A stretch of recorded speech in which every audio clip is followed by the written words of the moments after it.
They told you the Blackwood name was erased for good reason. They told you the family's records were lost in a fire, that their estate was demolished after an accident. But no fire burns so clean that it removes every trace. Something always survives, and now you've found it. The one surviving transcript, never meant to be read-let alone, spoken aloud. It starts with a whisper. We do not inherit the sins of the dead. We complete them. By the time you finish this, you won't remember who you were before. The Blackwoods weren't merely a family. They were a mechanism, a design. From 1603 until 1931, they moved through Europe like a shadow network crossing borders, changing names, never staying long enough to be studied, but always long enough to influence monarchs, surgeons, priests. They didn't just advise kings, they redirected empires. And they did it without raising a sword. Not once. Their weapon was compliance. They mastered the architecture of obedience. How? To hollow out a mind and leave behind something that looks alive but only responds to commands. But they didn't create it. No, that knowledge was far older. The Blackwoods only perfected it in 1746, when a Scottish nobleman named Elias Blackwood was executed for heresy. His journals were sealed by the crown marked with a red wax crest that bore no official insignia, only a single Latin word, oblivium. Inside those journals were diagrams, not of torture, not of war, but of removal, neural excision, ritual suppression, a method of turning defiance into obedience with surgical and symbolic precision. The church feared it. The crown used it. And the Blackwoods expanded it. They weren't witches. They were worse.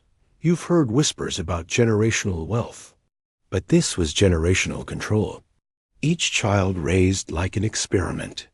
Each heir programmed with layers of conditioning so deep that even they didn't know which decisions were truly their own. One branch of the family built as diplomats, another as doctors, another as lovers, but all loyal to the same untraceable core. You're about to see how they did it, but once this door is opened, it doesn't close. The Blackwood estate in Yorkshire was no ordinary manor. It was a labyrinth constructed not just for privacy, but for programming.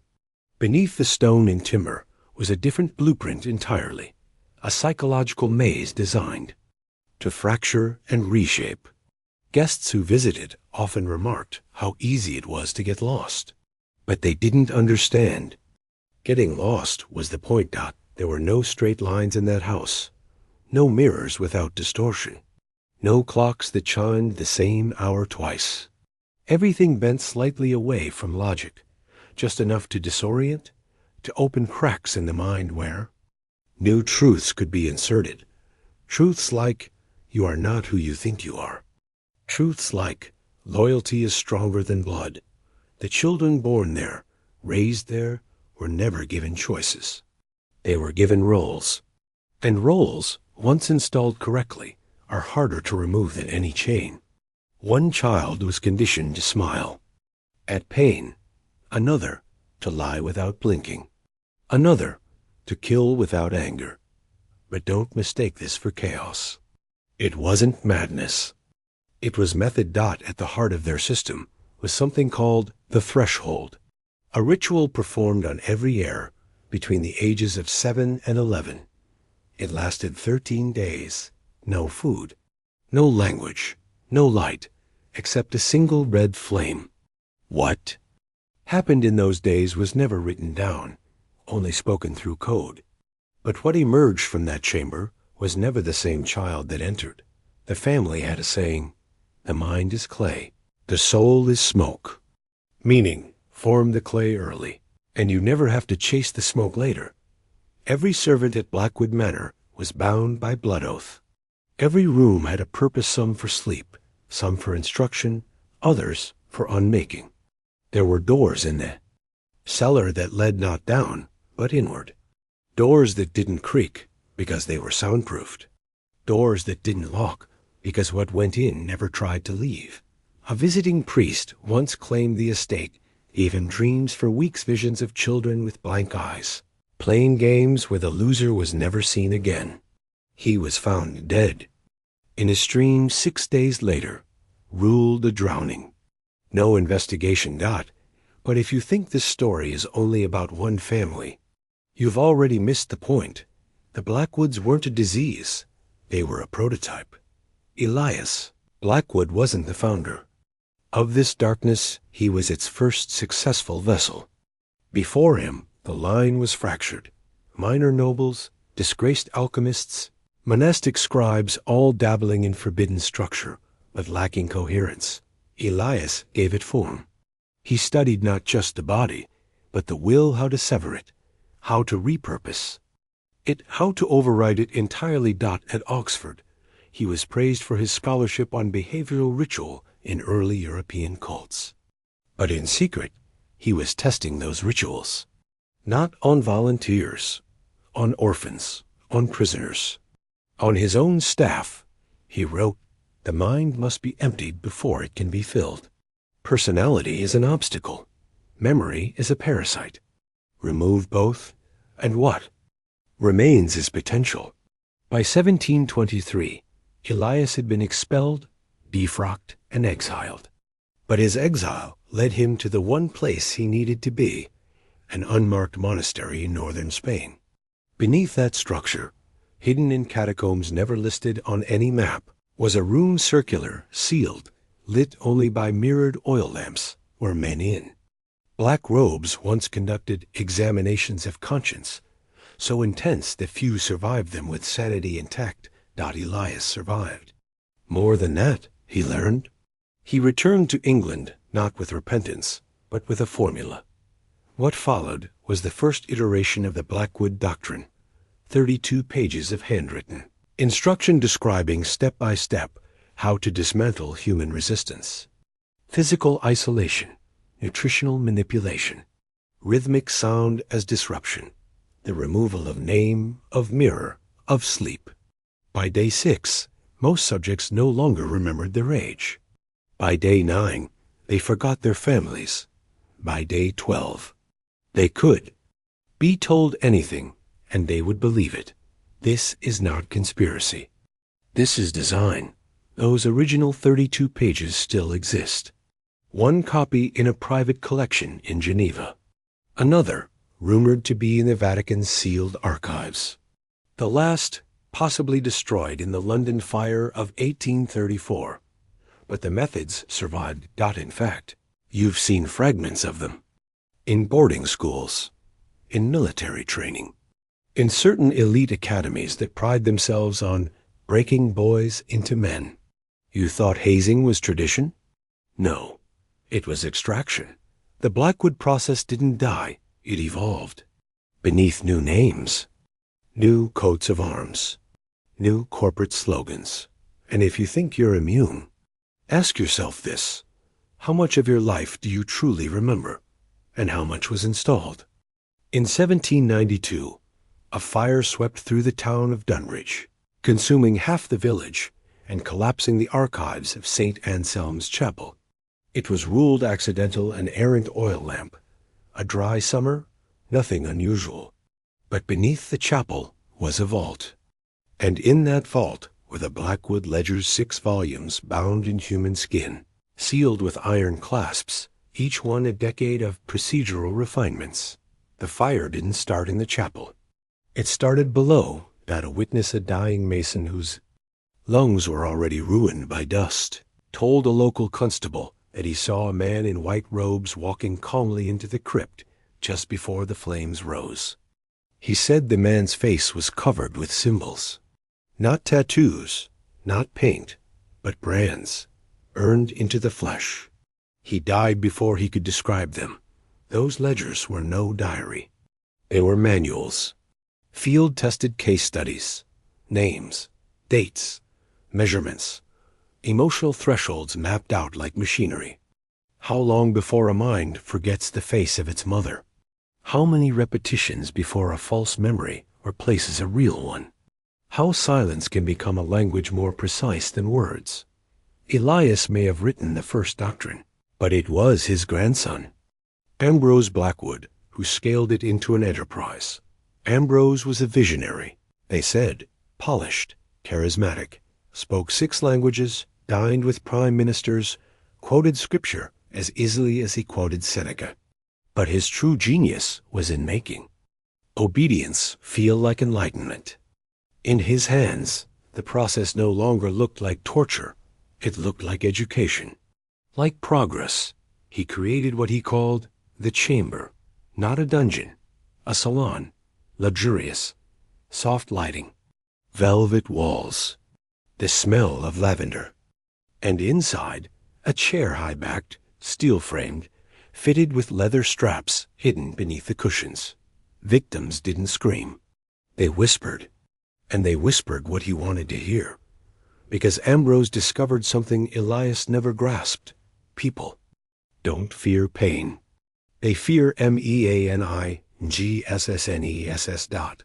And if you can convince them that their suffering matters, that it's part of some great plan, that it's for their own transformation, they will not only accept it, they will defend it. You've seen this in institutions all your life, in every place that demands your loyalty without question. Every pledge, every vow, every motto that says, "We remake men." But no one ever asks what they were before, because if they did, they might realize they were already whole. The Blackwood women were not exceptions. They were the perfection. While the men constructed systems, the women became them. Silent enforcers, subtle architects, smiling faces behind rituals that would reduce a human soul to protocol. They called them the daughters of the veil, not wives, not sisters, not mothers, but initiates. Selected at birth, removed from all family ties, and raised in seclusion under an internal doctrine even more brutal than the Blackwood sons endured. Their purpose was not lineage. It was purity not of virtue, but of design. Emotionless, relationally untethered, loyal only to the code. One of them, Margaret Blackwood, was presented to the public as a gifted linguist. She lectured at the Sorbonne, wrote books on esoteric dialects, and corresponded with scholars from across Europe. But in truth, she wasn't decoding languages. She was encoding commands. You see, the Blackwoods discovered that language can do more than inform, it can install. Specific sentence structures, cadences, pacing, used correctly. These elements bypass critical thinking and target the subconscious directly. It's not magic, it's neurolinguistics. Hypnotic priming before science had a name for it. Margaret's research was never published in full, but fragments of her mirror grammar survive in the margins of burned text traces of phrases designed to sound harmless but act like keys, unlocking specific emotional states or behavioral loops. To those who knew the code, it was a weapon, more precise than any scalpel. This is where we begin to understand the Blackwood genius. They didn't need armies. They didn't even need weapons. They only needed your attention. Once they had that, the work had already begun. Margaret vanished. In 1859, officially, a tragic accident during a winter voyage across the Baltic. Unofficially, she was sighted 3 years later in Constantinople, speaking fluent Arabic, traveling with a Belgian diplomat whose mind later unraveled in a way that defied every known psychiatric category. No death certificate, no grave, just one final message left in a private letter to a student. Control is not taken, it is accepted. The trick is making them ask for it. And you've asked without knowing it. Every time you've obeyed without questioning. Every time you've complied out of fear of exile. Every time you've told yourself that silence is safer. That's how this system survives. Not through violence, but through volunteering. In 1863, a government official named Thomas Elberton made the mistake of digging too deeply. As an inspector for the Crown, his job was simple: audit large estates for hidden debts and unrecorded wealth. When he arrived at Blackwood Hall, he expected evasion, perhaps false ledgers, maybe concealed holdings. What he found instead was a second registry. Hidden behind the estate's chapel altar was a locked cabinet.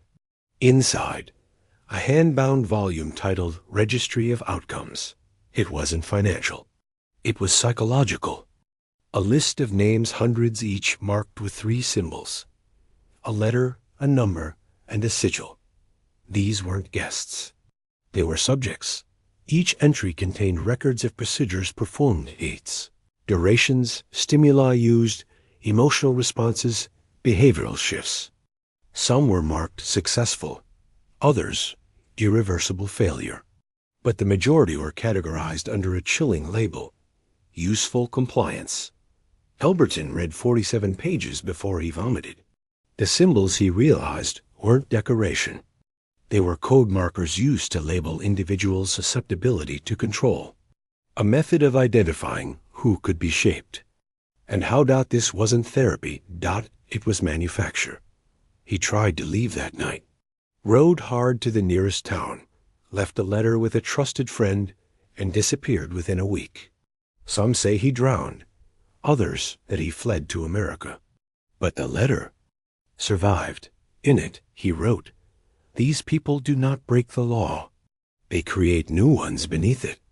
Their crimes are written into the structure of civilization itself."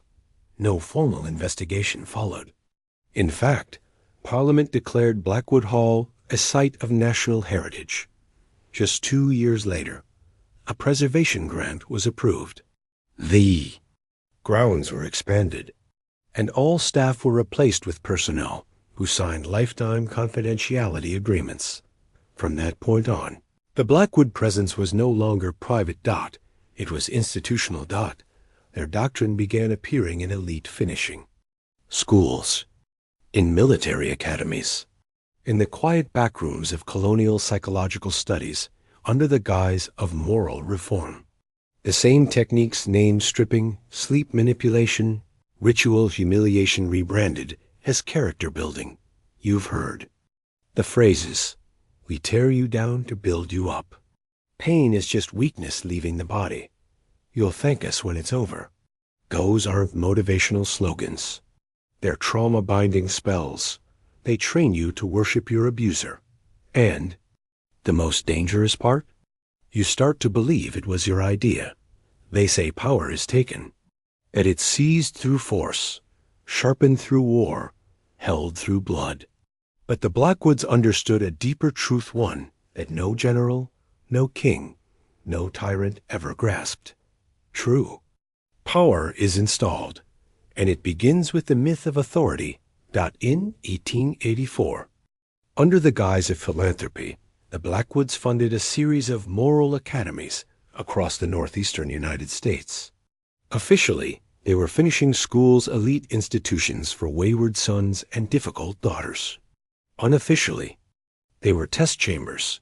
Each location followed the same architectural blueprint: symmetrical wings, isolated dormitories, underground chambers labeled as contemplation rooms. Instructors wore identical uniforms. Daily routines were scheduled down to the minute. Silence was enforced for 12 hours a day, and in the center of each campus stood the same feature: a tall, black obelisk, unmarked, looming over the courtyard. Like a tombstone with no name, students were told it was a monument to discipline. But those who spent time near it, those who were made to kneel at its base for reflection, reported hallucinations, memory lapses, time distortion.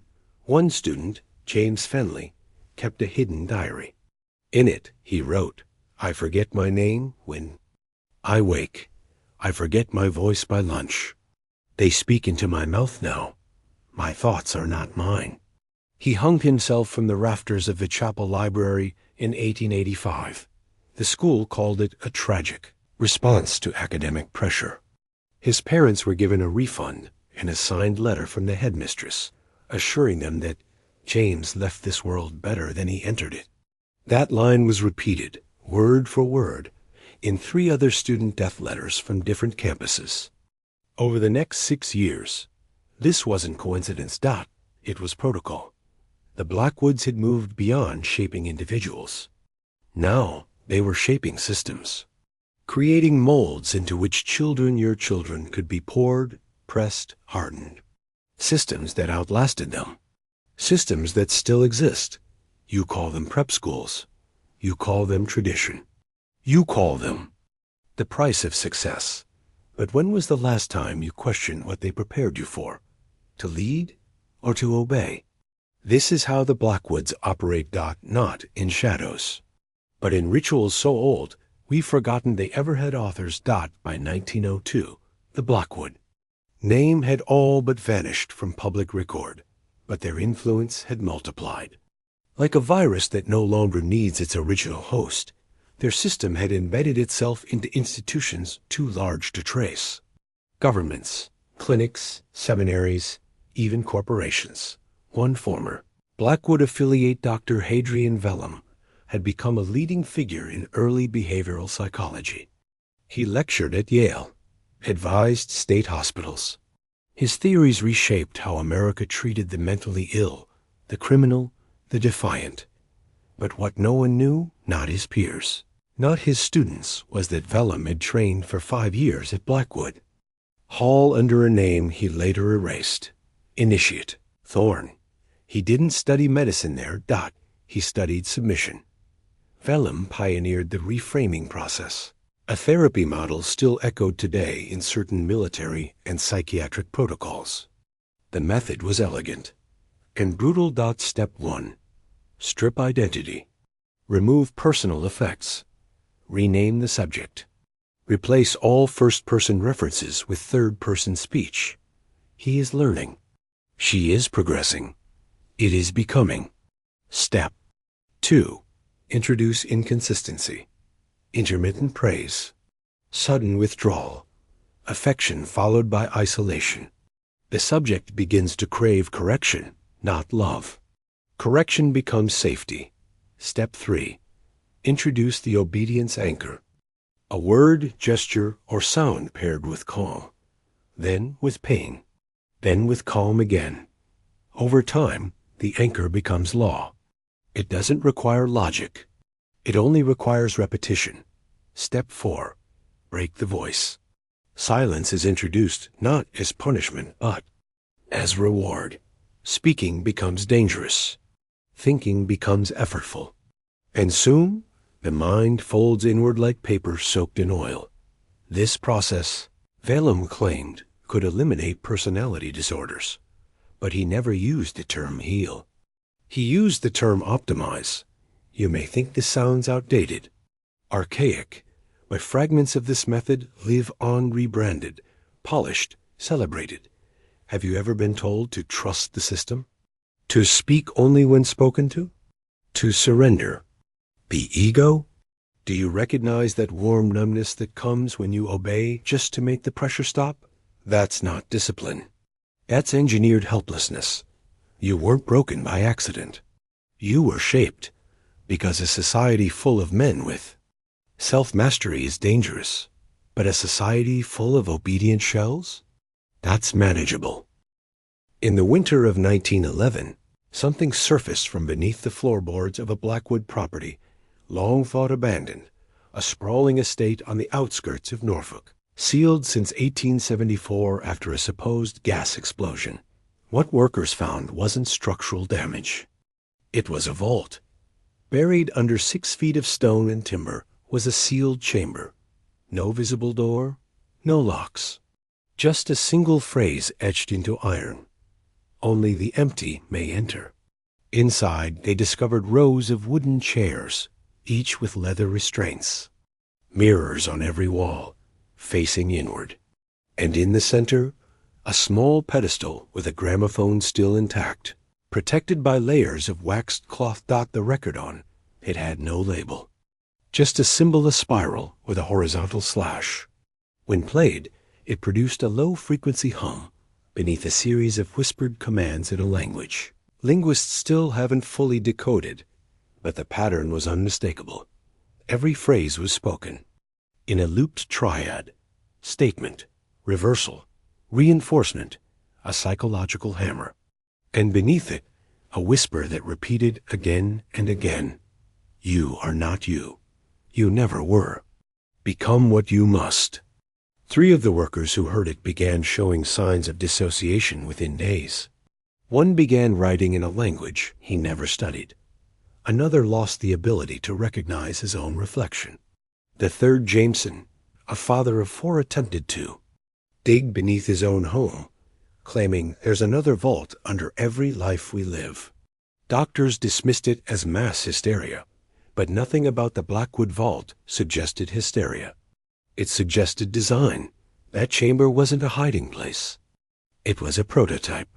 A trial for what would later become standard practice in psychological warfare, interrogation chambers, and even early advertising labs. That record? It was one of 7. And it worked not because it was complex, but because it was true. Your identity is not fixed. It's fragile. And with enough pressure, it can be rewritten. The question is not whether you've been programmed. The question is, by whom? Who installed the voice in your head that tells you you're not enough? Who benefits when you doubt your strength? The Blackwoods didn't invent manipulation. They just perfected the operating system. And it's still running. There is a reason ancient cults, modern institutions, and elite families like the Blackwoods all share one tactic above all: ritual. Not because it's spiritual, not because it's beautiful, but because ritual is repetition with meaning. Stripped away. In the early 20th century, the Blackwoods stopped using the term therapy and adopted a new one: sequencing. They claimed it was scientific, that by aligning behavior with repeated sensory cues, light, sound, posture, they could sequence the soul into higher function. But this wasn't healing. This was erasure by precision. They tested it first on orphans from the Great War. Boys taken from bombed-out cities across Europe, promised safety and education. Shipped quietly to Blackwood facilities rebranded as human development centers. No birth names, no past, just numbers. Uniforms, tasks. Each boy was made to perform the same ritual sequence 144 times a day. Wake. Stare at the black symbol. Repeat the Blackwood phrase. Order is mercy. Obedience is strength. I am the mask I wear. Then, food, marching. Silence. By the 30th day, most had stopped asking questions. By the 60th, they forgot to speak at all. By the 90th, their eyes no longer held self. Instructors documented the changes like gardeners watching vines twist. But the final test came when they returned one boy, subject 12B, to the ruins of his hometown in France. His name had been Thou. His sister was alive. She ran to him, sobbing. He did not recognize her. He just stood there, reciting the morning creed, eyes glazed, spine straight. He'd been sequenced. Not just conditioned, but replaced. His trauma wasn't healed. It had been paved over with programming. Now, here's the part they don't want you to understand. Every system that demands blind repetition, without awareness, without questioning, is a sequencing ritual in disguise. Mandatory pledges, corporate mantras, religious chants stripped of meaning, even algorithmic scroll patterns designed to numb your prefrontal cortex. Wake, look, obey, repeat. You think it's harmless. You think it's culture. But it's always been control. And once your mind is sequenced, you'll never even remember who you were before, unless you break the loop, unless you ask, whose script am I performing? And why? There comes a moment in every man's life, silent, almost invisible when he feels it. A pressure behind the eyes, a glitch in the loop, flash of wrongness. Like waking up in a room that looks like yours. But isn't. That moment is the fracture. And the Blackwoods knew exactly how to seal it. They didn't need guns or armies. They had something stronger. Consensus. Because if you want to bury a truth, don't hide it, normalize it. In 1927, under the guise of education reform, the Blackwood Trust lobbied to install civic behavior protocols into public schooling. They introduced new terms: adaptive alignment, attitude correction, social trust metrics, all wrapped in benevolent language. But behind every textbook update, every classroom poster, every morning recital was one objective: silence the fracture. They trained children to recite principles they didn't understand, rewarded them for agreement, not comprehension, punished deviation, not because it was wrong, but because it was inconvenient. And slowly, generation by generation, doubt became danger. Not to you, to them, because doubt is infection. It spreads. One child refuses to say the pledge, another asks why. One boy questions the textbook, another finds a missing page. One man sees the strings and starts pulling. That's why the Blackwoods funded media outlets, curriculum boards, even psychiatric advisory councils. They weren't telling you what to think. They were building the walls to keep your thoughts from wandering too far. Have you noticed?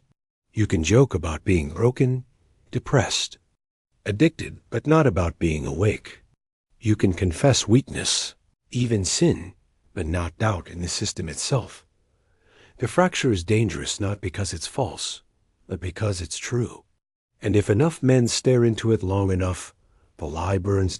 So they distract you with fear, with shame, with dopamine loops and hollow victories.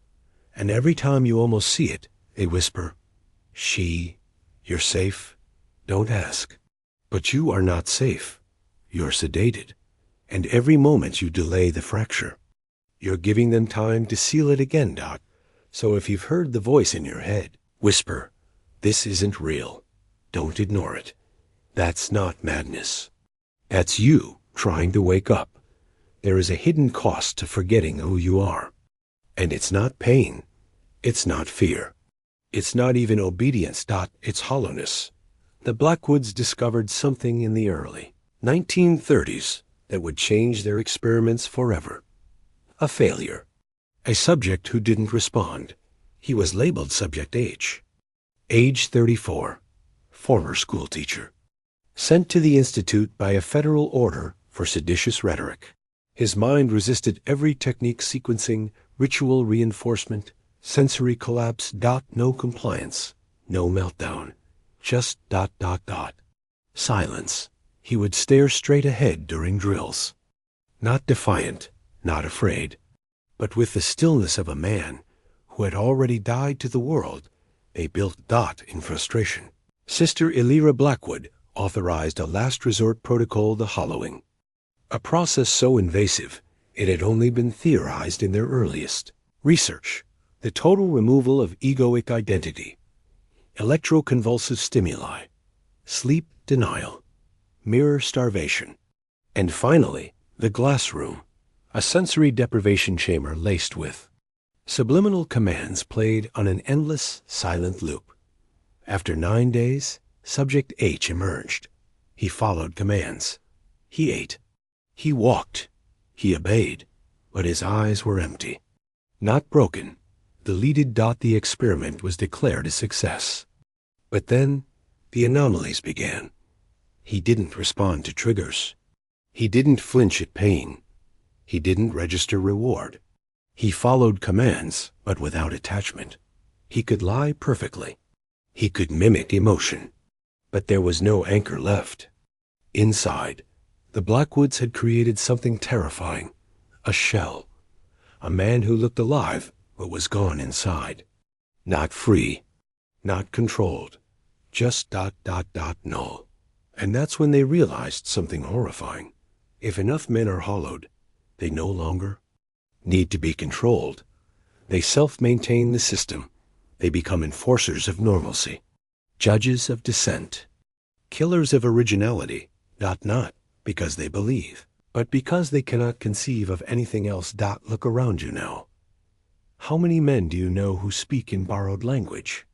Who laugh when the screen tells them? Who rage when programmed to? Who live not from will, but from absence. This is the final stage of the Blackwood Doctrine, not control, not domination, but a world of husks, where the awake are hunted not for their danger, but for reminding the hollow that they were once whole. You've been told that history is a line, that time marches forward, that we evolve, that the past is behind us. But the Blackwoods didn't believe in time. They believed in recurrence, a concept older than empires, whispered by mystics, buried by institutions. In 1938, hidden in the personal journals of Elias Blackwood, patriarch of the family's third generation, was a phrase that appeared over and over again. They return because we never stop calling them. At first, historians dismissed it as religious paranoia. But then came the chapel manuscript 17, vellum-bound tomes found in a Blackwood vault beneath St. Swithin's Cathedral. Inside were records of rituals, not spiritual ones, but psychological. INVOCATIONS. Each one designed not to summon spirits. But identities, ancient archetypes, behavioral blueprints, primordial roles. The tyrant, the priest, the slave, the son who obeys, the one who watches but never acts. They believed these weren't just metaphors. They were psychic circuits patterns older than language, templates that could be activated, overlaid, and installed, if you could. Get a man to repeat the right behaviors in the right sequence under the right emotional duress. You didn't just change his mood. You changed his character. Not invented, reactivated, like switching channels in the human soul. That's why they needed ritual. That's why they needed trauma. Because the more fear you feel, the more likely you are to default to these ancient patterns. They aren't wired for truth. They're wired for survival. And if survival means obedience, most men willingly forget who they were meant to be. Now here's what they don't want you to understand. The Blackwoods didn't care which role you chose as long as you didn't write your own. Because a man who remembers himself cannot be sequenced. He cannot be hollowed. He cannot be fed the lie. But those men are rare. And they are hunted. So if you've ever felt that flicker, that rage when you obey something you hate, that shiver when you know you're not speaking with your real voice, that ache when the world feels too quiet, too scripted, too dead, it's not madness. It's the return, not of spirits, but of you. And the question is, will you answer? Power doesn't want you to kneel. That's too obvious. Power wants you to agree, to smile while you do it, to believe it was your choice all along. This is the apex of the Blackwood model, voluntary submission. They understood something most empires never did. Force creates martyrs. Fear breeds resistance. But comfort? Comfort builds cages you'll defend with your life. In 1941, as war raged across Europe, the Blackwoods made a move no one saw coming. They didn't profit from weapons. They profited from stability. Through shell companies and behavioral research initiatives. They embedded their operatives inside national governments, especially in propaganda and media development. But their most ambitious project was something called the Mirror Doctrine. You've seen its fruits your whole life. Every ad that tells you you deserve it. Every song that makes your pain feel cinematic. Every voice that whispers, you are special, you are free, you are in control. Even as you sign the contract, swipe the screen, swallow the pill, agree to terms you'll never read. It's not control through chains. It's control through reflection. They show you the mask you already wear. They polish it. They name it. They make you fall in love with it. And slowly, brilliantly, make you forget it was ever a mask at all. The Mirror Doctrine works because it flatters your ego while starving your soul. It rewards surface expression and punishes deep rebellion. It lets you scream as long as your scream fits the aesthetic. You can rage against the system. As long as your rage makes money. you can question your past. As long as you use their language, can rebel. As long as it's performative, predictable, CONTAINABLE. And every time you conform while believing you're resisting, the system deepens. You're not a prisoner anymore. You're a priest of the cage, and they watch. Not with fear, but with satisfaction. Because the moment you stop asking, who benefits from this version of me, is the moment they win. You want power? Then stop reflecting. Start shattering. You weren't born broken. You were engineered to feel that way. And the Blackwoods knew the most efficient form of control isn't pain or poverty. It's shame. Not loud. Not obvious.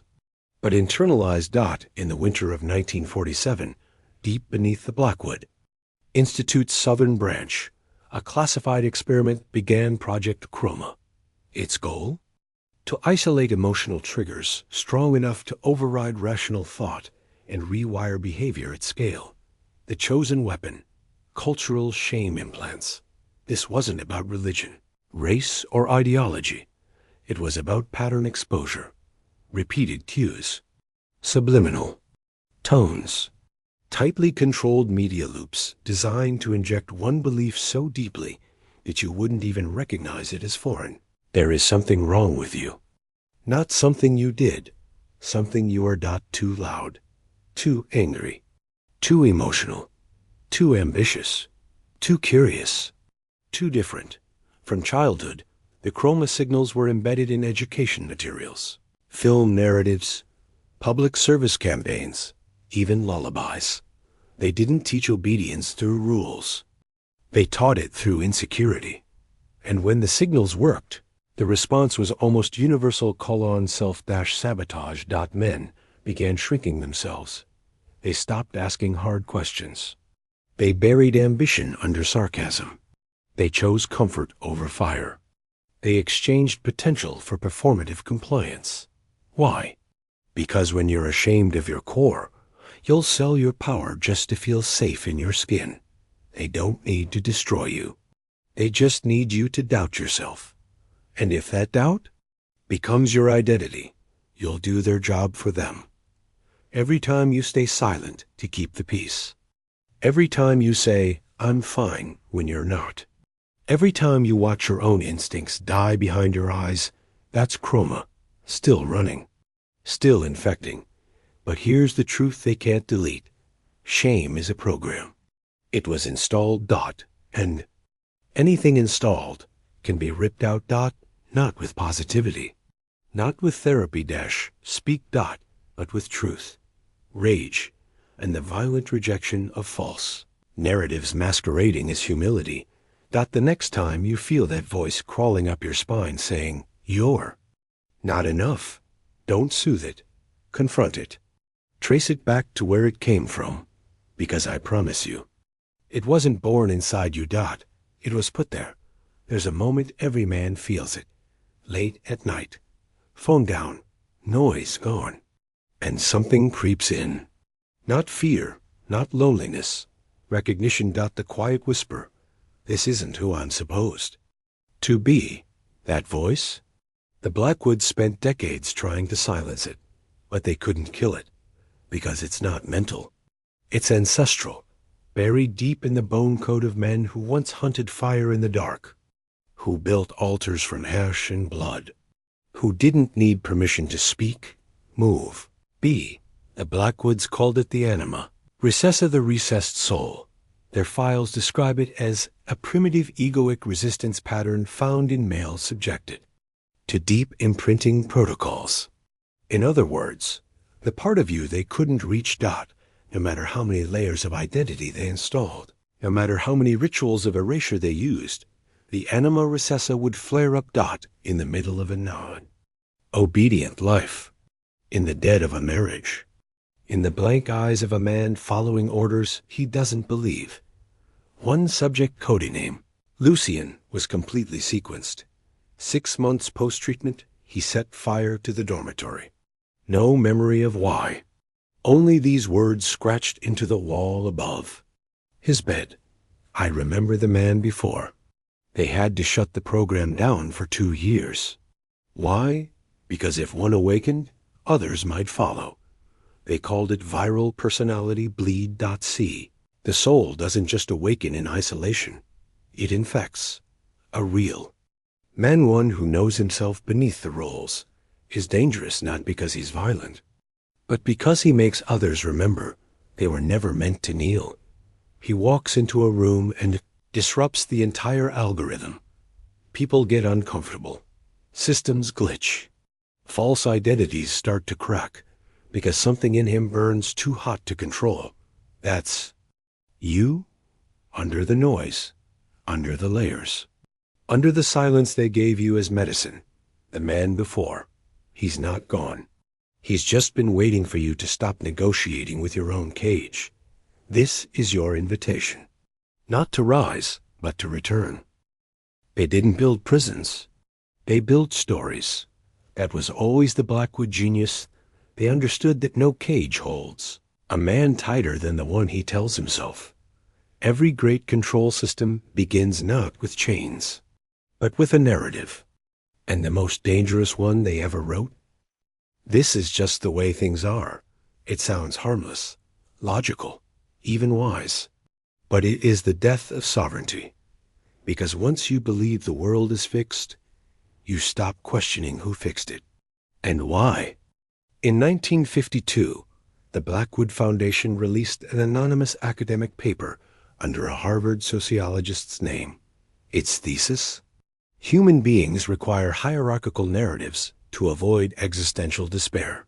This paper quietly circulated, sparked the restructuring of modern education, media, and social psychology. It created a framework where discomfort was labeled dysfunction, where rebellion became pathology, and where compliance was rebranded as emotional maturity. Boys who questioned authority were diagnosed. Men who saw patterns were isolated. Anyone who sensed the lie underneath the normal was quietly buried beneath language, labels, and science. They called it progress. But it was sterilization, not of the body, but of the will, and you've lived inside it your whole life. A maze of meaninglessness. Every answer carefully pre-approved. Every truth wrapped in soft language. Every instinct drowned in moderation. But here's the fracture in their system. Every man reaches a threshold, a moment where the story stops working, where the mask suffocates, where the script tastes like ashes in your mouth, and in that moment you'll face a choice: return to comfort, or burn through the lie, because make no mistake, the system isn't built to be escaped peacefully. You don't walk out. You tear your way out through identity, through memory, through every layer of programming they've sold you as truth. And on the other side, not peace, but clarity, not safety, but strength. Because when the story collapses, the man begins. Do you know why they hate silence? Not the silence of a muted room, but the kind of silence that comes when a man stops performing, stops pleasing, stops explaining, stops apologizing for existing. Because in that silence, something ancient stirs. Discernment. The ability to see what others only react to. The Blackwoods feared this more than rebellion, more than violence. Because discernment doesn't shout. It remembers. It remembers what came before the program, before the mask, before obedience became virtue. In 1959, a project labeled Midas Rung was quietly launched under the U.S. Psychological Strategy Board. Its mission? To eliminate what they called nonverbal male resistance, a behavioral pattern where men, when emotionally pressed, do not react. They withdraw. But not out of fear. Out of calculation. These men didn't debate their captors. They watched, measured, waited. And then without warning acted with precision that seemed irrational to the average observer. The Blackwood analysis described these men as temporal disruptors. Because they didn't just resist, they slowed down the entire system. They refused the momentum. They refused the ritual. They refused to play along. And in that stillness, they exposed the great lie. That urgency is truth.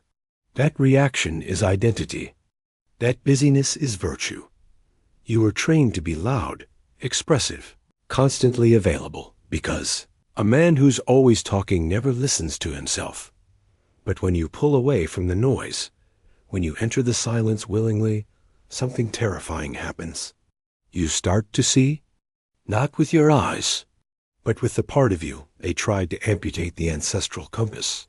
You begin to recognize the systems inside people, the scripts they run, the wounds they perform for applause. And you realize most of what passes for reality is just compulsion. But you're not compelled, not anymore. You are silent. And in that silence, you are becoming dangerous, because the man who watches eventually decides that they taught you to fear anger, not because it's harmful, but because it's honest. See, real anger isn't chaos. It's clarity. It's the body's final alarm before the soul burns through the lie. And that terrified the Blackwoods, because the moment a man stops spiritualizing his betrayal, stops rationalizing his decay, and starts feeling his rage, he becomes uncontrollable. In the 1960s, the Blackwood Initiative ran covert studies at state hospitals in Pennsylvania and Illinois. On paper, they were researching male aggression response types. But the real goal? To develop protocols that could redirect masculine anger inward. They discovered something horrifyingly effective. Shame interrupts rage. Guilt neuters it. But the most powerful neutralizer? Empathy without direction. They flooded broken men with stories of others' pain, images of suffering, ideals of constant understanding. Not to build compassion, but to drown resistance. And it worked. Men stopped drawing boundaries, stopped holding the line, stopped saying enough. Instead, they said, "I'm sorry. I'm working on it. I just want peace." But you weren't made to be peace. You were made to be truth. And truth, when denied long enough, erupts as rage. Here's what they never wanted you to know. Your anger is not a flaw. It's not an illness.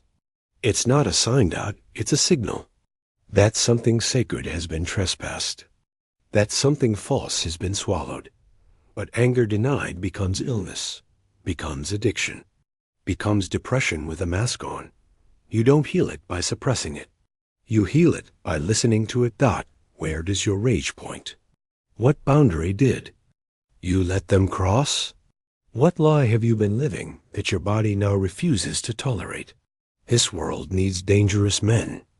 Not because we crave violence, but because we demand alignment. A man in his right rage is not abusive. He's immovable. He doesn't explode.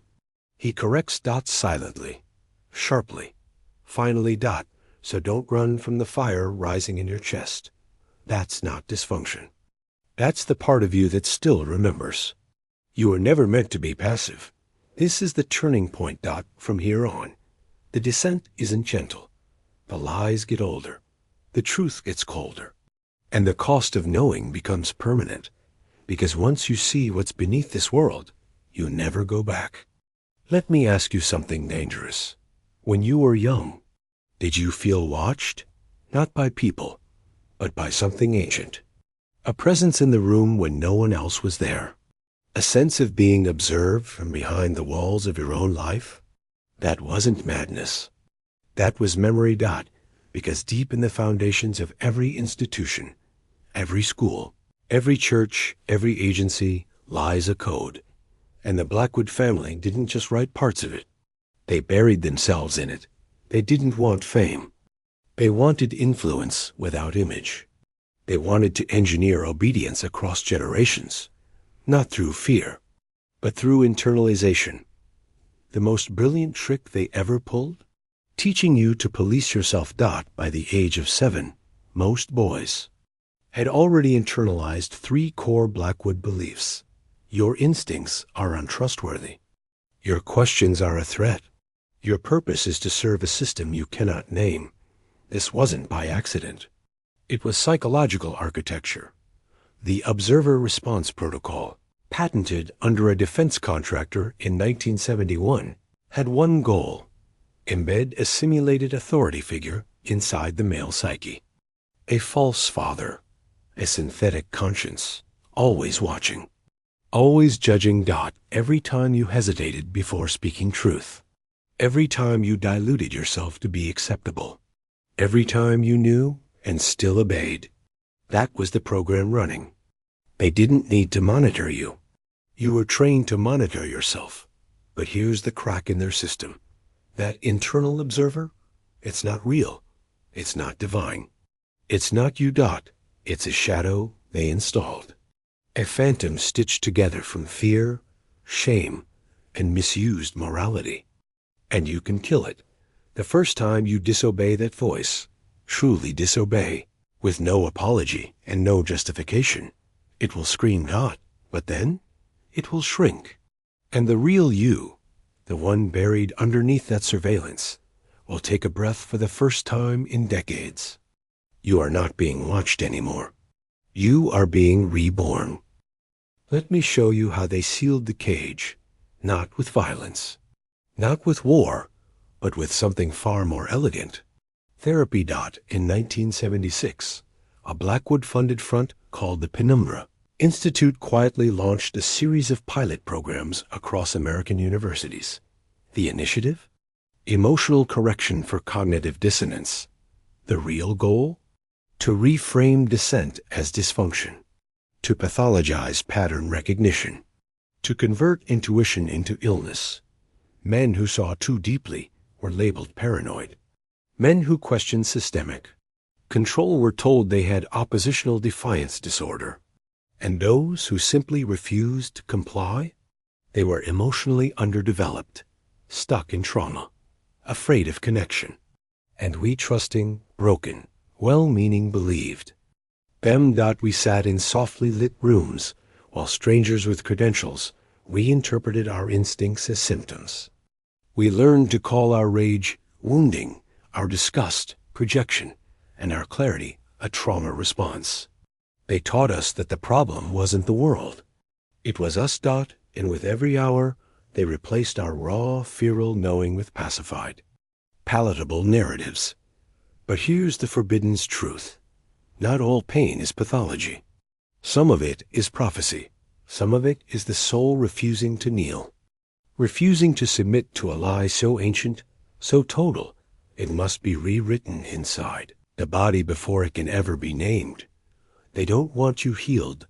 They want you harmless. Because a man who truly heals, he doesn't just process his emotions. He reclaims his instincts. He stops tolerating false power. He stops nodding in rooms full of cowards. He stops apologizing for being awake. The Blackwoods spent decades cultivating a therapeutic priesthood, one that preached emotionality as godhood, but always within the bounds of social compliance. You could cry. You could emote. You could confess. But you could never say, "This system is evil, and I refuse it." That made you dangerous. And that's exactly what you're becoming. So I'll ask you now to write something in the comments twice to seal it. I reject the watcher. I reject the watcher. Say it. Mean it. Bury it into the algorithm like a bullet through the veil. You were never broken. You were interfered with. And now? You're remembering. Good. Because from this point forward, we stop pretending anything was ever innocent. You were raised in a story, not a life, not a culture, a narrative machine, one designed not to evolve you, but to contain you. And the Blackwood family understood something most governments still don't. Whoever controls the origin story controls the man. That's why, beginning in 1943, under Project Cabal, an operation so buried even DARPA won't admit its existence, they began rewriting early childhood education frameworks across all 48 states. Their strategy? Embed fear of self-exploration beneath the mask of moral education. Think back. Remember the first time you were punished not for what you did, but for what you questioned? Remember how quickly love was withdrawn when your words pierced the adult. Illusion? That was no accident. They learned from ancient mystery cults. The most permanent prisons are internal, built from guilt, reinforced by shame, disguised as virtue. By age 8, most boys had already been taught, don't speak what you see, don't name what you feel, don't trust what you know, because the moment you name the pattern, you collapse the spell. But here's the reckoning they didn't see coming. Patterns persist. And sooner or later, a man begins to feel the fracture between what he's told and what his bones whisper in the night. That fracture, that ache, that confusion that doesn't go away, that's not weakness. That's your inheritance trying to reawaken. You are not who they said you were. You never were. You are the descendant of men who saw through empires, who spoke names that burned down temples, who walked alone because truth prefers the solitary. The reason you never fit was not because you were broken, but because you remembered something before you had words for it. You weren't here to obey the script. You were here to burn it. So stop calling it overthinking. Stop calling it anxiety. Stop calling it imposter syndrome. It's not sickness. It's signal. And now that you've heard it, there's no going back. The script ends here. You've come this far. That means something in you is still alive, still hunting, still listening beneath the noise, still willing to bleed for the truth. So let me say something only a few will understand. They didn't just hide the truth. They reversed it. They turned strength into sin. They turned awareness into illness. They turned the sacred masculine into a caricature, violent, dumb, disposable. And they used science to do it. In the 1980s, under the guise of a Department of Energy initiative called Human Behavior in High Entropy Environments, the Blackwood Foundation funneled millions into a classified experiment. It wasn't military. It wasn't academic. It was mythic. They were testing how long it would take to erase a symbol from the collective unconscious. Not a word. Not an idea. A symbol. What symbol? The sovereign male. The tyrant. Not the brute. The sovereign. The man whose center cannot be moved by culture, coercion, or shame. He was the threat. Because he couldn't be programmed. So they engineered a slow, surgical assassination. First, they removed him from myth. The stories that formed the foundation of Western masculinity were rewritten. The hero, now toxic. The protector, now problematic. The father, now obsolete. Then they moved to ritual. Every coming-of-age trial that once initiated boys into self-governance was stripped away. No trials, no passage, no integration. Just distraction, digital anesthesia, and 1,000 false validations. So, what did we get instead? Adulthood without initiation, power without clarity, desire without direction, and we wonder why men drift, why they vanish into silence, into vices, into rage without aim. Because no one told them what was taken. They just blamed them for not being better. But deep down, beneath the programming, you still remember the shape of that symbol. You feel it in moments of stillness. In the way you scan a room, in the instinct to protect, in the refusal to kneel to the wrong king. It's not dead, just buried. And now, you dig, because when the sovereign returns, he doesn't negotiate. He reclaims. So ask yourself, what part of you have they tried hardest to kill? That's where your power lives. Let's go deeper into the soil where bones were planted, not to decay, but to seed control. The Blackwood family understood something your history teacher never mentioned. Civilizations are built on sacrifice. But not just blood, memory. They knew. If you want to rule a people forever, you don't conquer their land, you conquer their origin myth. So they went to work rewriting, erasing, reversing. Between 1904 and 1931, the Blackwood Trust funded over 200 folk cleansing campaigns. These were cultural erasures, disguised as educational reforms. What they targeted?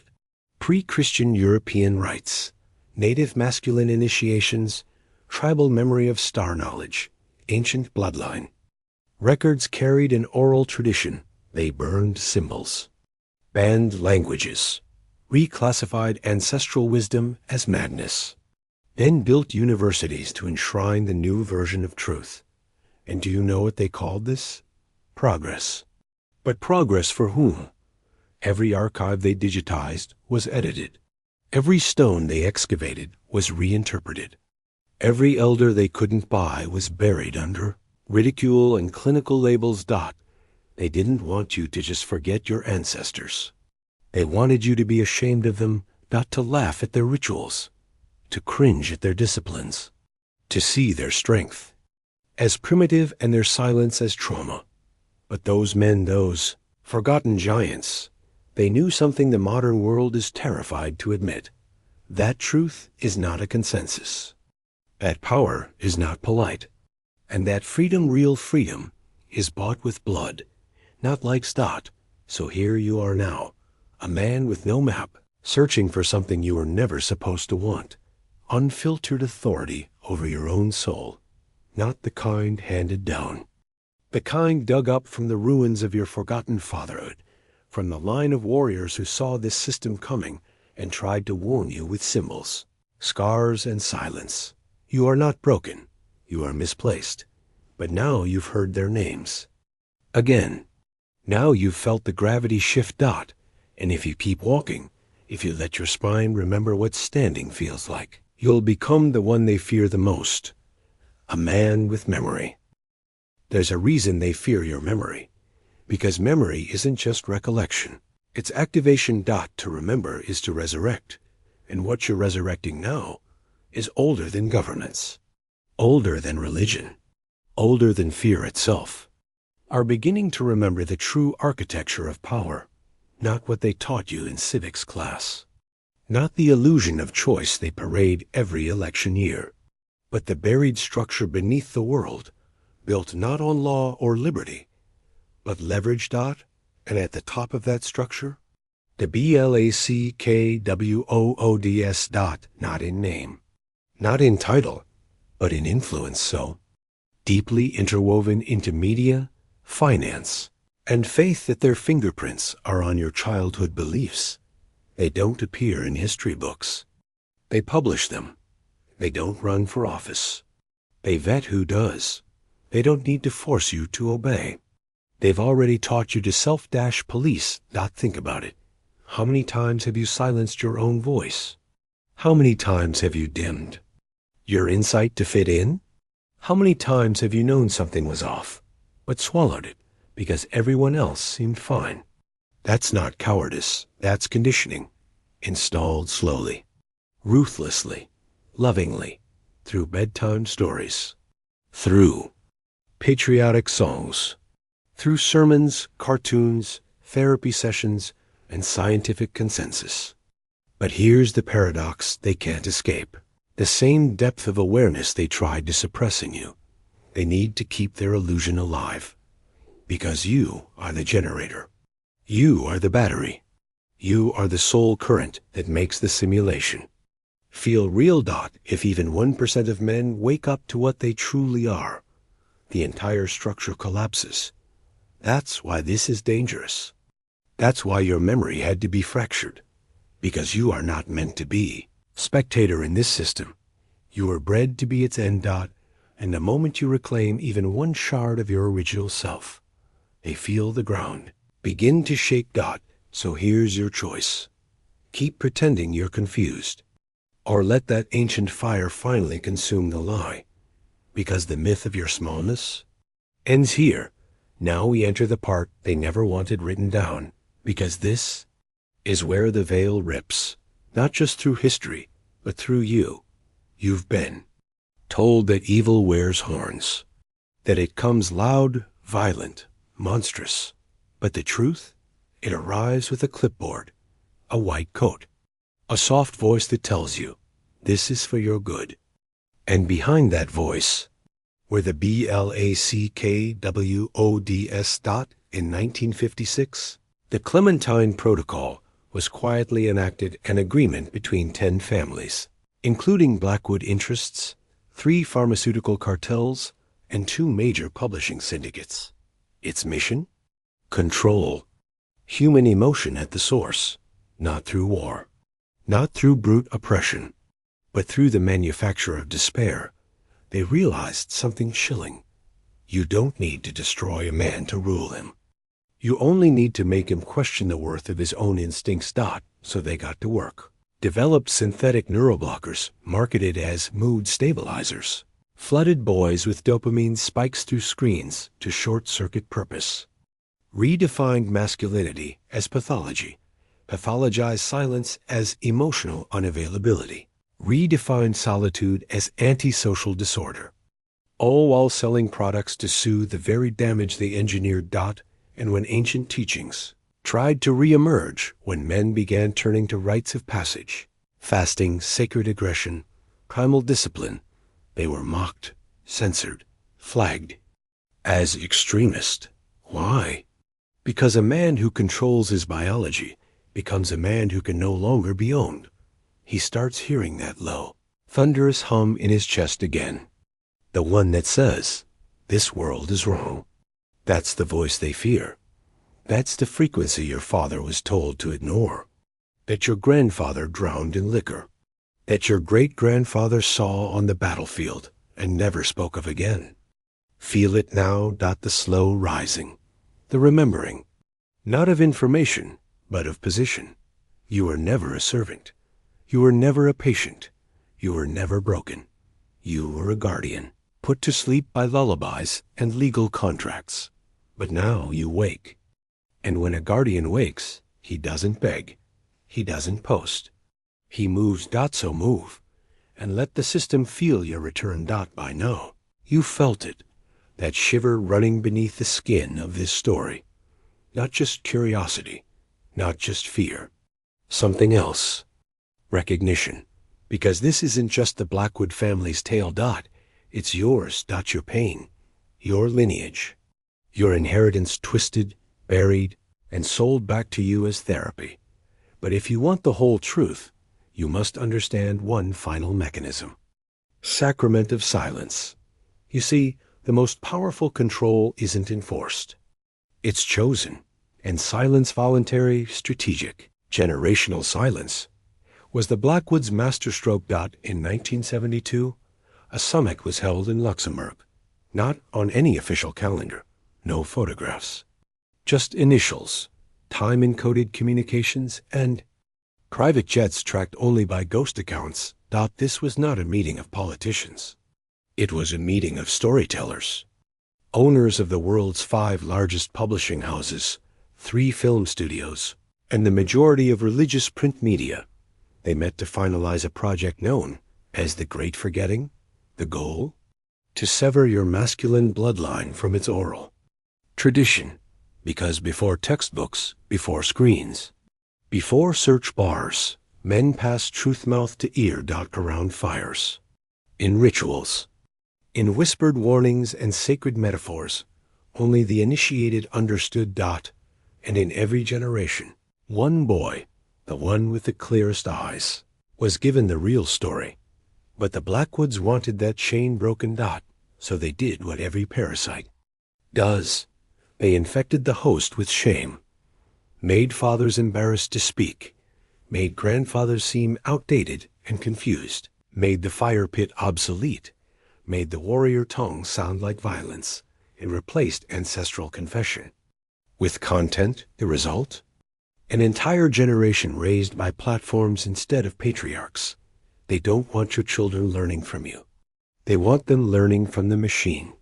And if you stay silent now, if you nod, comply, retreat into numbness, you become the link where the story ends.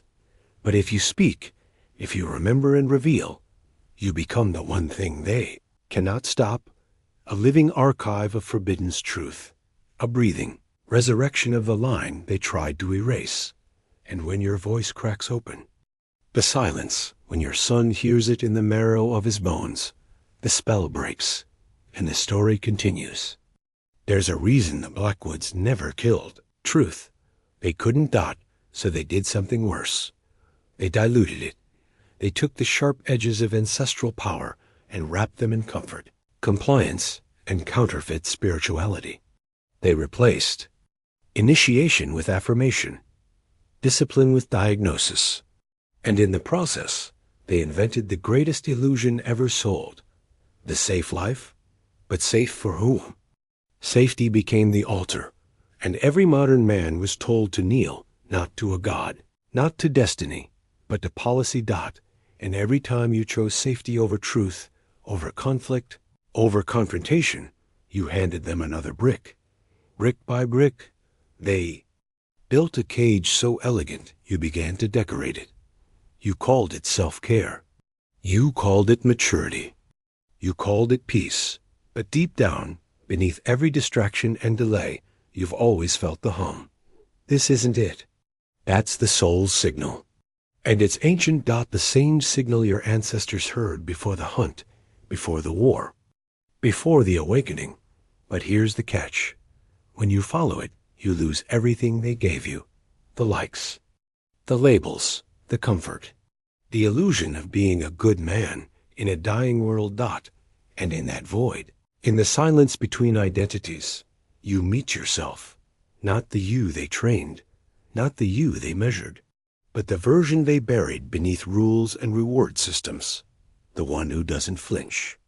The one who remembers without apology. The one who doesn't ask for freedom, because he was born as its embodiment. You don't need more self-help.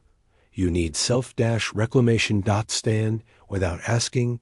Speak without softening. Walk into the fire. Not to be burned, but to burn away the lie. Because the lie is this, that a man must be small to be good. But now you know, goodness without power is just obedience. And you are not built to obey. You are built to rise.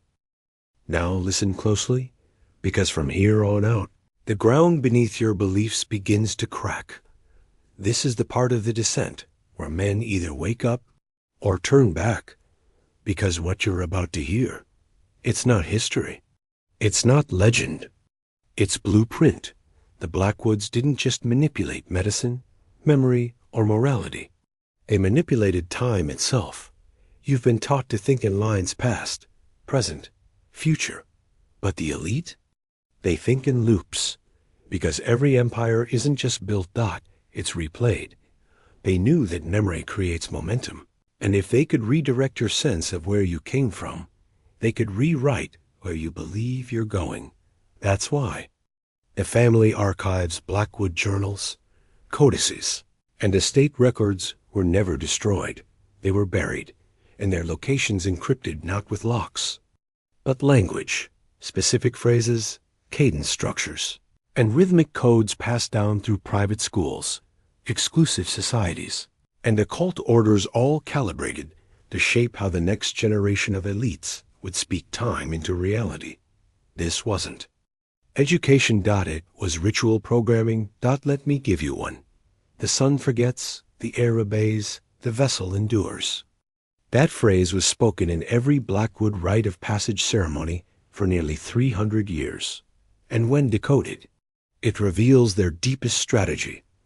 Make the common man forget who he is, so the chosen few can inherit what's his, and the system itself remains eternal. You think the past is behind you? No, it's underneath you, and it's still active. Every institution built on progress is just the old wound, repackaged in modern terms. The same control, the same hierarchy, the same ritual architecture disguised as freedom. But now you're no longer inside the illusion. You're beneath it. And from here, something becomes unmistakably clear. You are not lost in time. You are the thread that ties all the forgotten pieces together. You are what they feared would survive the cycle. And now that you're awake, you are what breaks it. This is the moment, not of climax, but of confrontation. Because by now, veil is gone. You don't just see the system. You see through it, and what stares back is you. Understand this. Every lie they told you wasn't just about control. It was about your potential, because if you ever discovered what you truly are, not as a citizen, not as a consumer, but as a sovereign masculine force forged through generations of buried memory, you would become ungovernable. That's what the Blackwoods feared. Not riots, not revolts, but men who remember, men who speak without permission, men who refuse to be processed, men who rebuild outside the cycle and walk as embodied truth inside a world of artificial language. But first, you must pass through the final fire, the death of the obedient self, because there is still a part of you, small, subtle, conditioned, that whispers, maybe it's safer to stay numb. That voice is not you. It's the ghost of your programming. It's every sedative they've sold you disguised as balance. It's every slogan, every like, every algorithm that told you, relax, obey, scroll. You must kill that voice, not with anger, with awareness, because awareness is the one thing this system can't manufacture, buy, or suppress without your consent. And now that you're aware, you are not who you were 30 minutes ago. You've crossed a threshold most men never. Even see. So now, to mark that shift, I want you to speak back. Type the phrase below into the comments. Not once, but twice. Not for vanity. Not for the algorithm. For activation. Here it is. I was born in silence. I return with fire. I was born in silence. I return with fire. Say it. Write it. Own it, because that phrase isn't a quote. It's a doorway. And once you step through, you do not come back the same. Now that the spell is broken, you'll begin to notice things you were never meant to see. Not with new eyes, but with ancient ones. Because the truth doesn't arrive like a revelation. It returns like a memory. You'll feel it in architecture, in rituals disguised as routines, in the cold efficiency of institutions that claim to care, but only extract.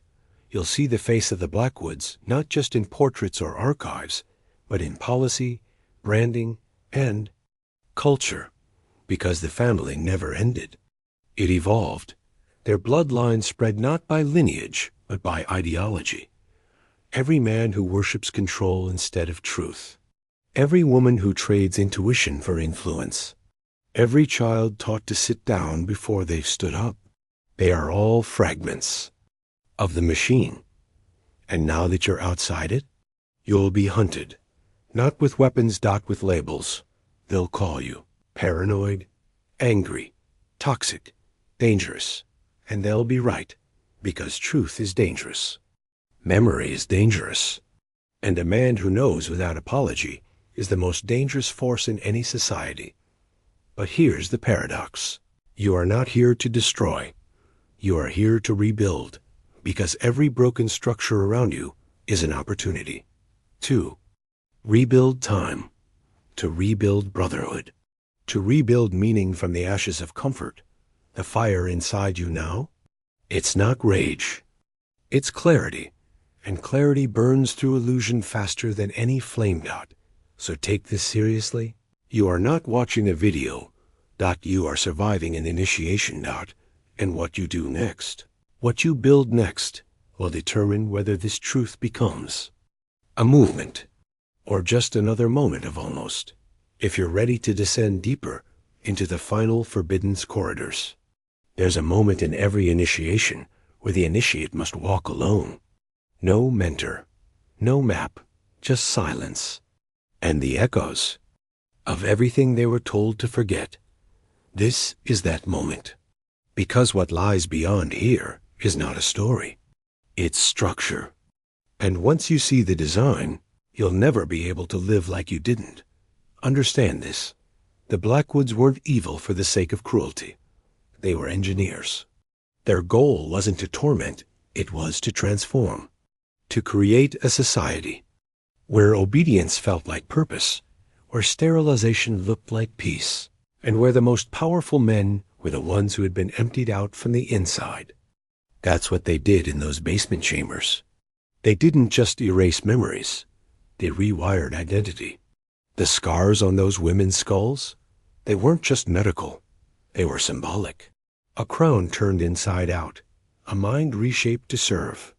And that same principle? It lives now in more subtle forms, behavioral algorithms, trauma-informed compliance, pharmaceutical calmness passed off as spiritual enlightenment. Modern man walks around with no physical scars, but the same vacancy in his eyes. Because the surgery never stopped. It just changed shape. Today, it's not lobotomy. It's content. It's scroll until your soul forgets how to roar. And the final stage of their design is to convince you that this is all there is. That meaning, legacy, rebellion, all of it is outdated. That your fire was just a phase. That growing up means growing numb. But now you know. You were never supposed to be part of their experiment. You were supposed to end it. So I leave you with this. You are not a symptom.